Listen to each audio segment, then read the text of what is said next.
Some of the world's most powerful telescopes are on the hunt, but not just for stars. They're searching for an escape hatch in case one day life doesn't go so well here on Earth and we need a way out. But with thousands of exoplanets discovered in just the past few decades, we're looking for a diamond in the rough, a Goldilocks planet. What would another planet really need to qualify as Earth 2.0? What did NASA's original planet hunting mission really find? Plus, what would really happen if we tried to travel light years away to a new home planet? And if we could get there, should we? Join me as we unravel these questions and much more, and enter the Codex Legendarium. I'm Shelby Melanson.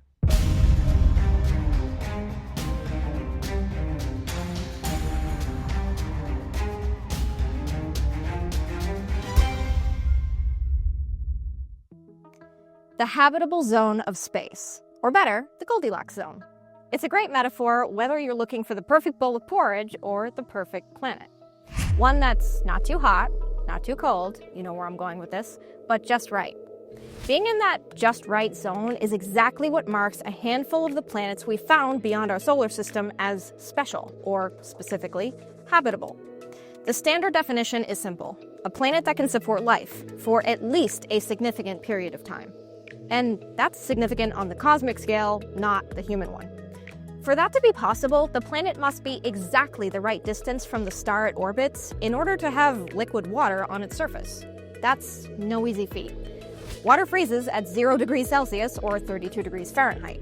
It boils at 100 degrees Celsius or 212 degrees Fahrenheit. Compare that to space, where temperatures range from the unfathomably hot core of a quasar at 20 trillion degrees Celsius or 35 trillion degrees Fahrenheit to the Boomerang Nebula, the coldest place in space at a bone-chilling negative 272 degrees Celsius or negative 457 degrees Fahrenheit. Just a single degree warmer than absolute zero. To put it lightly, the Goldilocks zone is a narrow one, and its exact distance varies based on how hot a star is. The specifics outline a few more things a planet needs to be habitable, but without that, everything falls through. A planetary scientist back in 2021 outlined 7 things that a planet must have to sustain life. And basically all of them have to do with maintaining that sweet spot temperature for liquid water. Besides orbiting the right distance from the nearest star, a planet also needs to have a more or less circular orbit. Our Earth's orbit is just slightly off a perfect circle. It also needs a stable axis to turn on. Ours gives us the 4 seasons and is mostly thanks to the moon. It's large enough that it works like a stabilizer, and it's why we also have high and low ocean tides. That brings us to water. We need it, but not too much of it.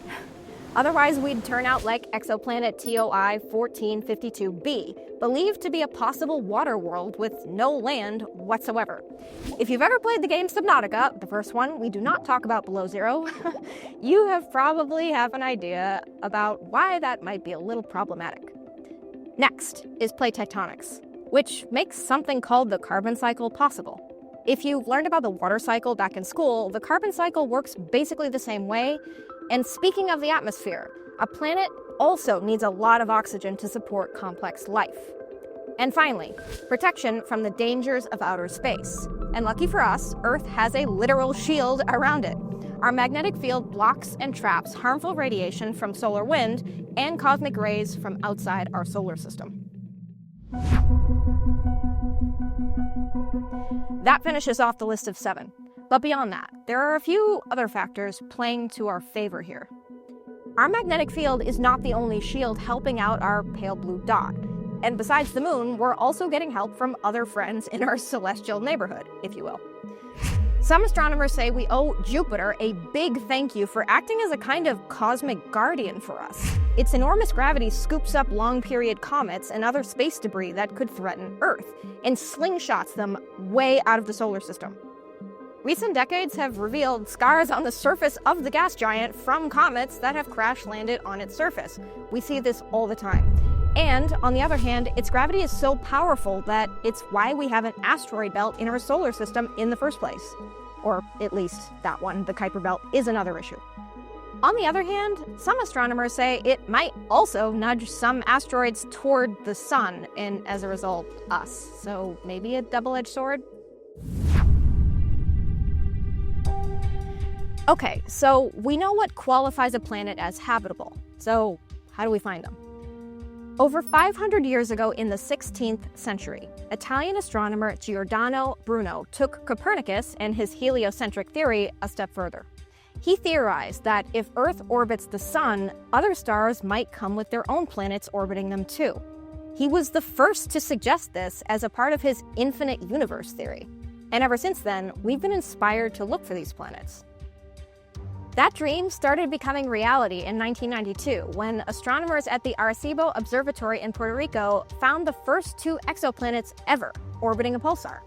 3 years later, 2 Swiss astronomers found another planet, 51 Pegasi b. This one was the first ever found to be orbiting a star more similar to our own sun, called Star 51 Pegasi. They were honored with the 2019 Nobel Prize in Physics for that discovery, by the way. In the 30 years since then, we found 6,042 confirmed exoplanets, according to NASA's Exoplanet Archive. NASA's first ever planet hunting mission, the Kepler Space Telescope, found just shy of half of those. NASA's TESS, Transiting Exoplanet Survey Satellite, found another 710 as of the time of this episode. But all of the planets Kepler and its second act, K2, found, just 361 of them are confirmed to be in the habitable zone, and only around 3 dozen of those are likely to be rocky like Earth and have liquid water. This is where 2 main factors come into play: the exoplanet's distance away from us and something called the Earth Similarity Index, or ESI. The first one is obvious. Where things stand with our technology right now, our hopes of visiting a celestial body that's, say, 100 light years away are slim, to say the least. Think about the space shuttle. Those travel at roughly 17,500 miles per hour or 28,000 kilometers per hour. Look at Voyager 1, an unmanned space probe NASA launched back in 1977. It travels around 38,000 miles per hour or 61,500 kilometers per hour.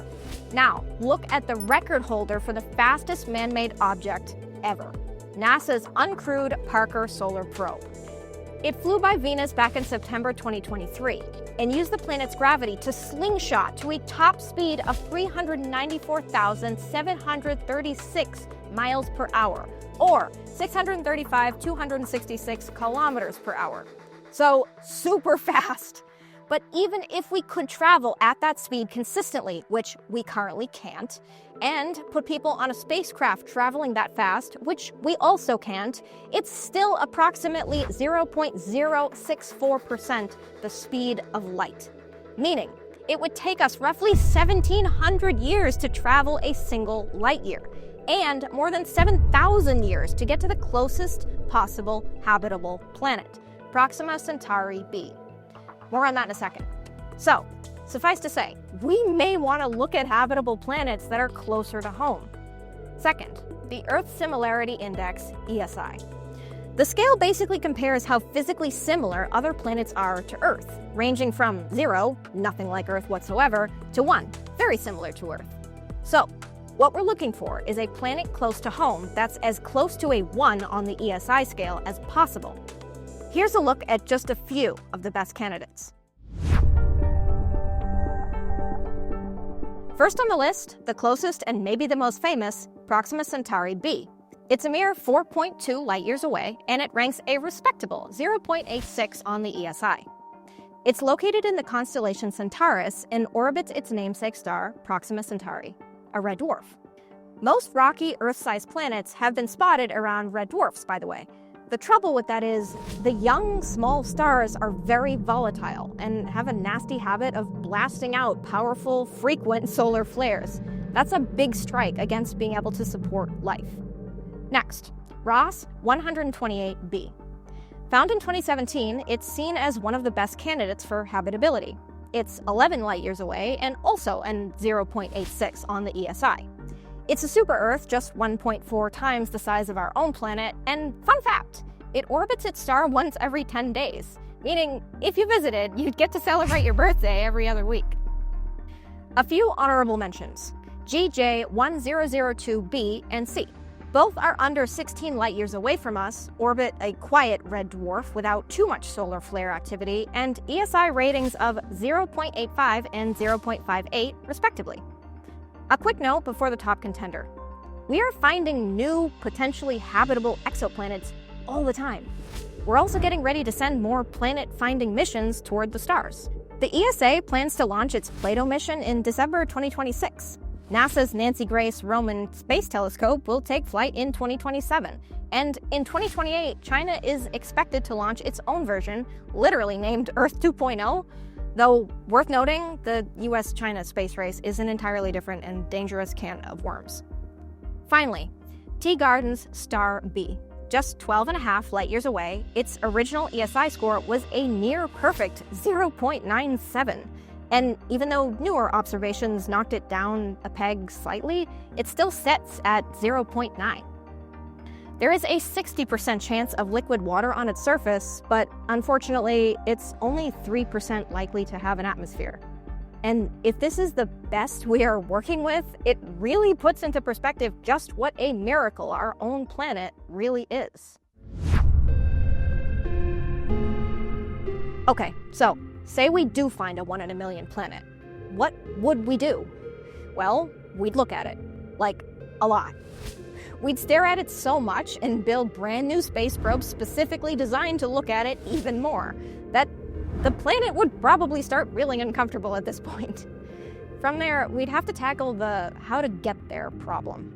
Because it would take a very long time, we'd need to send a spacecraft that could support an entire colony of people and allow them to survive aboard it for generations. Not to mention, sending a space shuttle the size of a city that far into space, traveling that fast, would require some serious fuel, so we'd have to figure that one out too. There's also one other major point. If we can get there, should we?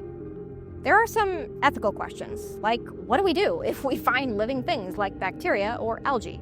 Should we think about what we might be bringing with us there, accidentally or on purpose? And would we try to preserve the planet's existing landscape, or should we terraform it to create something that's more like Earth that would work better for humans long term? As we look out into the stars, and maybe one day head towards other worlds, it's worth stopping to think for a moment about respecting this incredible universe we call home.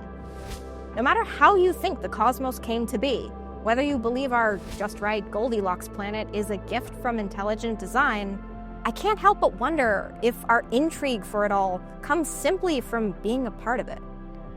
Carl Sagan once said, "We are made of star stuff." He also wrote this: "The surface of the Earth is the shore of the cosmic ocean. From it, we have learned most of what we know. Recently, we have waded a little out to sea. Some part of our being knows this is from where we came. We long to return." Maybe that's the real truth and beauty of it all. We all long to go back to where we came from. What do you think? Is there an Earth 2.0 waiting to be found somewhere out there? And if there is, would you make the journey to get there? Or is our little planet the highest point of perfection in the cosmos? I would love to hear your thoughts in the comments. And if you have an idea for something you'd like to see a future episode on, let me know. A special shout out to Thomas, who actually left a comment that led to the idea for this episode. And of course, if you enjoyed this deep dive into mysteries, myths, culture, and science, drop us a like and subscribe and share this video. Until next time, stay curious. Thank you.